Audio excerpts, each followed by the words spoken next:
سہیل آفریدی نامی آدمی جس کو نامزد کیا گیا ہے وزیر اعلیٰ کے لیے، پہلی بات تو یہ کہ علی امین گڈھا پور سے رنجش یہ تھی کہ تم دہشت گردوں کی ٹھیک طرح سے سہولت کاری نہیں کر پا رہے. تمہیں جو کہا جاتا ہے کہ تم دہشت گردوں کی سہولت کاری کرو، دہشت گردوں کو پورا سپورٹ کرو اور ان کے خلاف کاروائیاں بند کرواؤ، شاید علی امین گنڈا پور اس حد تک یہ مشن پورا نہیں کر سکے بانی چیئرمین پی ٹی آئی کا جس حد تک ان کو توقع تھی. اب انہوں نے کہا کہ ایسا بندہ لاؤ جو ایک فیوجیٹو اور ایک اشتہاری اور ایک بھگوڑے مراد سعید کا قریبی ساتھی ہو اور دہشت گردوں کے حوالے سے بھی وہ ایک نرم گوشہ رکھتا ہو. تو یہ جو سہیل آفریدی کو لایا گیا ہے یہ اس لیے لایا گیا ہے کہ دہشت گرد اور ان کے سہولت کاروں کو مکمل طور پہ سپورٹ کیا جائے، پروموٹ کیا جائے اور مکمل سہولت کاری ان کو دی جائے اور ان کو فری ہینڈ دیا جائے کے پی پروونس کے اندر. تو پھر وہ قربانیاں کہاں جائیں گی جو اس ملک کو قوم نے دی ہے؟ ہم یہ ہرگز نہیں ہونے دیں گے. اور میں بہت کلیئرٹی سے بتا دوں کے پی کی حکومت کو اور تحریک انصاف کو کہ پاکستان کی سیکیورٹی پالیسی اسلام آباد میں بنتی ہے اور بنتی رہے گی. پاکستان کی سیکیورٹی پالیسی کابل میں نہیں بنے گی. Let it be very clear کہ پاکستان کی سیکیورٹی پالیسی الحمدللہ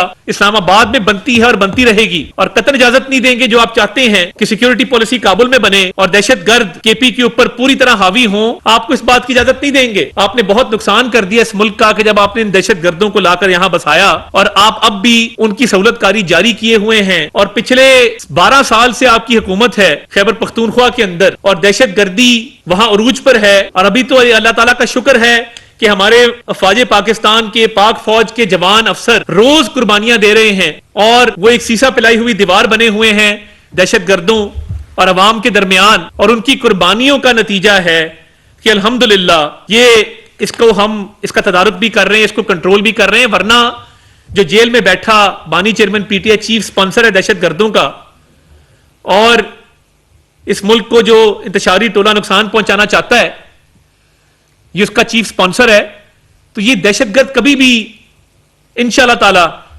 غلبہ حاصل نہیں کر سکیں گے. اور یہ جو سہولت کاری، گھروں میں ان کو پناہ دینا، ان کو وہاں پہ سہولیات فراہم کرنا جو سہیل آفریدی کے تھرو کام کرنا چاہتے ہیں، اس پہ تو مقدمات اتنے ہیں کہ ایک آلریڈی کرمنل مائنڈڈ آدمی ہے، ریکارڈ یافتہ ہے، اس کے ذریعے دہشت گردی کی سہولت کاری کی ہرگز ریاست پاکستان اجازت نہیں دے گی. Let it be very clear.